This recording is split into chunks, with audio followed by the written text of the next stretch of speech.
अच्छा, तो अंग्रेजी ग्रामर में एक ऐसी चीज़ है ना जो अक्सर सबको बहुत परेशान करती है। जी हाँ, प्रपोजिशंस। लेकिन फिक्र की कोई बात नहीं, क्योंकि आज हम इस मुश्किल को बिल्कुल आसान बनाने वाले हैं और इसकी तह तक जाएंगे। कभी सोचा है कि भाई प्राउड ऑफ तो ठीक है, लेकिन होप फॉर क्यों? होप ऑफ क्यों नहीं? ये बस ऐसे ही नहीं है। इसके पीछे ना एक पूरी मंतिक छुपी हुई है, और आज हम मिलकर इसी मंतिक का पर्दाफाश करेंगे। अच्छा, इस सबको समझने के लिए ना हम इस क्विज का इस्तेमाल करेंगे। ये जो जुमले आप देख रहे हैं, ये सिर्फ सवाल नहीं हैं, बल्कि ये वो इशारे हैं, वो क्लूज हैं, जो हमें प्रेपोजिशंस के सही इस्तेमाल का राज बताने वाले हैं। तो आज हम क्या क्या करने वाले हैं, बहुत सिंपल है। पहले इस प्रेपोजिशन वाली पहेली को सुलझाएंगे, फिर देखेंगे कि ये ताल्लुक, मकसद और अमल वाले जुमलों में कैसे फिट होते हैं, और आखिर में सारी अहम बातें एक साथ देख लेंगे। तो चलें शुरू किया जाए। तो सबसे बड़ा राज क्या है? वो ये है कि प्रेपोजिशंस को अकेले अलग-थलग लफ्ज़ों की तरह मत देखें।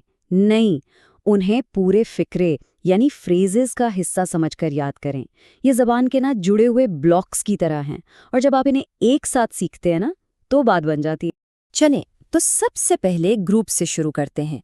ये वो फिक्रे हैं जो हमें बताते हैं कि अल्फाज आपस में कैसे जुड़े हैं और चीज़ें किस चीज़ से बनी हैं।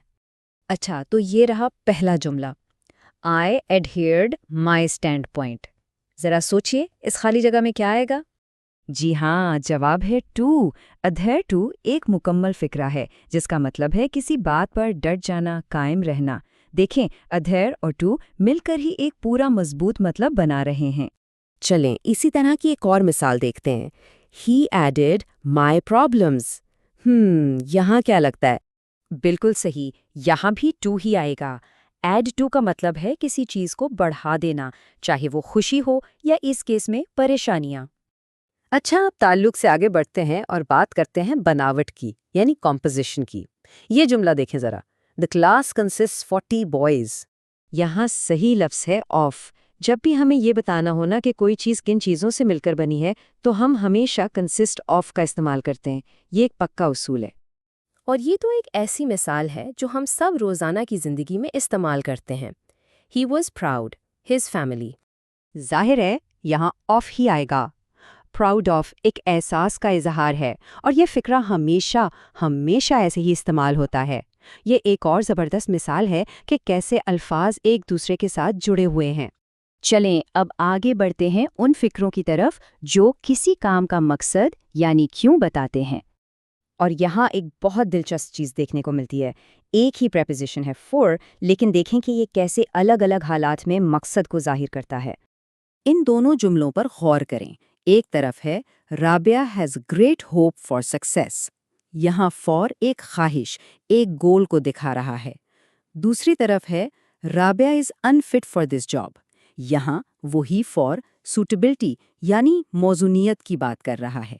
देखा आपने, मकसद दोनों में है, लेकिन कॉन्टेक्स्ट बिल्कुल अलग है। यही तो प्रपोजिशंस का कमाल है। और अब आते हैं आखिरी कैटेगरी पर, यानी वो फिक्रे जो किसी एक्शन या अमल को दिखाते हैं। ये वर्ब्स के साथ मिलकर ना बहुत पावरफुल मानी बनाते हैं। इस जुमले में एक्शन तो बिल्कुल साफ नजर आ रहा है। The police opened fire the protesters. क्या लगता है? यहाँ लगेगा ऑन। ओपन फायर ऑन एक बहुत ही स्पेसिफिक और पावरफुल फ्रेज है, जिसका मतलब है किसी पर फायरिंग शुरू कर देना।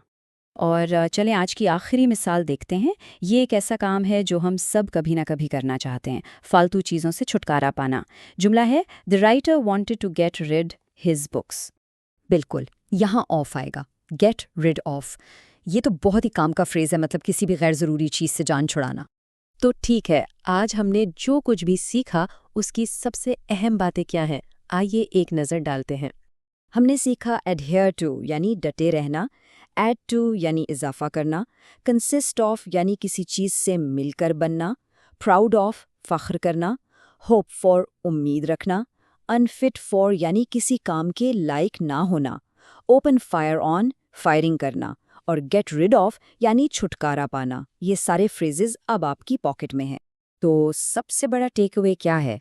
यही कि प्रेपोजिशंस को अकेले नहीं, हमेशा फ्रेज में सीखें। और हाँ, ये सीखने का सफ़र यहाँ ख़त्म नहीं होता। तो अब सवाल ये है कि अगला कौन सा प्रेपोजिशनल फ्रेज है जिसे आप मास्टर करने वाले हैं। सीखते रहिए।